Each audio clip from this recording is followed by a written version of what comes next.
দেশের বর্তমান পরিস্থিতির দায়ভার সম্পূর্ণ উস্কানি দাতার বলে মন্তব্য করেছেন জামায়াতে ইসলামের আমির শফিকুর রহমান।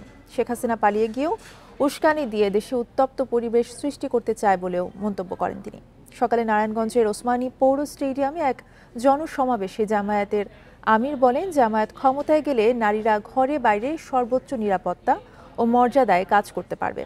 শেখ হাসিনা সহ আওয়ামী লীগের নেতাকর্মীরা দেশের যত টাকা লুট করে বিদেশে পাচার করেছে তা অন্তর্বর্তীকালীন সরকারকে ফিরিয়ে এনে জনগণের উন্নয়নে ব্যয় করার তাগিদ দেন শফিকুর রহমান। তারা পালিয়ে গিয়েও দেশকে অস্থির করার জন্য মাঝে মধ্যে উস্কানিমূলক কর্মকাণ্ড করে থাকেন। সেই রকমই একটা উস্কানি দুই একদিন আগে তারা দিয়েছিলেন। সুতরাং উস্কানির কারণে যত পরিবেশ সৃষ্টি হবে তার সমুদয় দায় উস্কানিদাতাদেরকেই নিতে হবে।